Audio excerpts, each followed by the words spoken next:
Қайрат Рзақұлов, әріптестер басқа да. Бір нәрсені ұсынған кезде мен тағы да айтамын, соның шешу жолдарын өздеріңіз бірінші қарастыруларыңыз керек. Тиімді жолдарын қандай бар?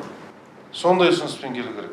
Жаны ашып, республикалық бюджеттің қаражаты ол айтып жатырмыз сіздерге, ол басқа жақтың қаражаты емес қой, басқа елден келіп жатқан қайтарымсыз грант емес қой, еліміздің ақшасы ғой. Жаны ашу керек қой. Жақсы, біз сұрасақ үкіметтен берер, бірақ бізде бос ғимараттар тұрып, неге біз жаңа ғимаратқа ақша сұрауымыз керек? Сол бос ғимаратты осыған бейімдей. Сүйегі мықты дұрыс ғимараттарды кеше көрсеттіңіз ғой маған. Үлкен-үлкен ангарларда тұр басқа. Кезіндегі офис болған ғимараттар тұр. Әдемілеп істеуге болады, бізге келеді ыңғайлы. Үлкен залдарға дейін тұр ғой кеше. Вот соны қараңыздар.